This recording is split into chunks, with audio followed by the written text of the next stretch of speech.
And welcome back. Well, a week from today, June 30th, is Worldwide Social Media Day. About 10 years ago, nobody even knew what social media was. Isn't it crazy to think that?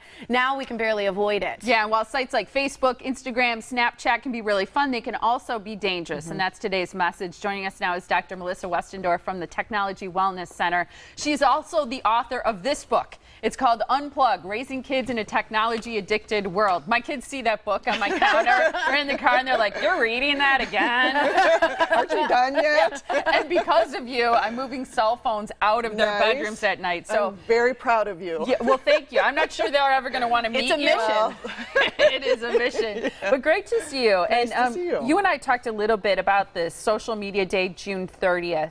And you often talk, one of the things I want to point out is that I feel very balanced. You're not saying kids shouldn't be on social media necessarily, or that they shouldn't have phones.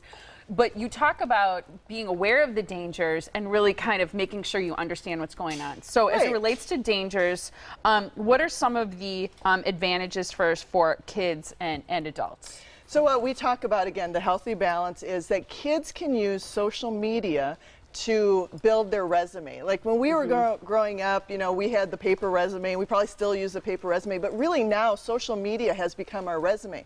And so kids who are in high school wanting to go to college, or college kids wanting to get jobs, they can create a social media resume that shows all the good things that they do. The charity work, the sports or the athletics, the drama, the music, or any church activities, anything that they do that might put them over the edge. So, you know, for example, in colleges, they don't look at everybody's social media, but if they're starting to whittle down and it's between a couple candidates, they'll start looking at social media. And certainly job sites are absolutely looking at social media.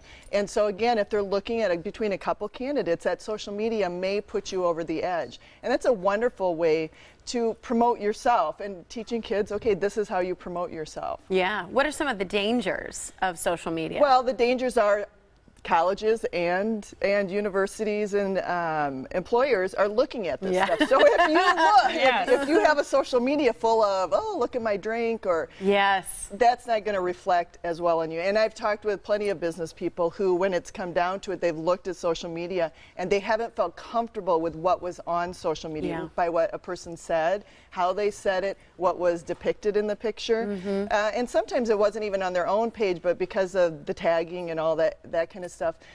You know, so we have to really think about, people are looking at us.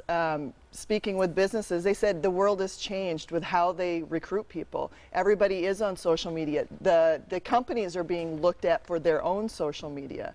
So this is a tool that can really bring both employers and employees together, students and colleges together. That makes a good fit. Protect what you put out there. And I think employers, it's interesting you talk about them looking at social media. I think they are less apologetic about their corporate culture and saying, like, hey, you're not a good fit for our corporate culture. Because they stand by it. Their employees are representatives of the company. And I think, you know, if you've got a young person, it's good to advise them to clean up their page.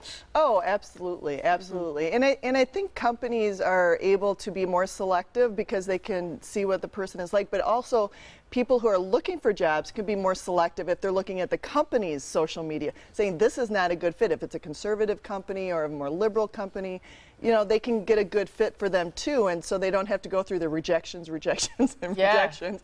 They can start matching up a little bit better.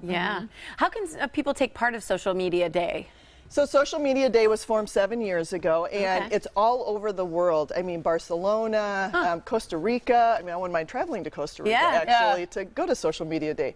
But Chicago is having an event. And so what you can do, what Chicago is doing, it's a big, like a day-long event where they're bringing in experts from all over regarding social media, and they're teaching people how to promote themselves, LinkedIn, or doing the broadcasting, webcasting.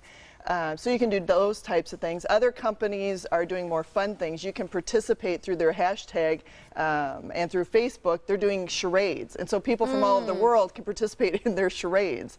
So it's just a way to highlight all these great things you can do with social media. See, I like that. So there are fun things that you can do. This isn't about taking a break from social media or saying that it's dangerous, but recognizing that there are some areas of concern and red flags. So the bottom line quickly is what?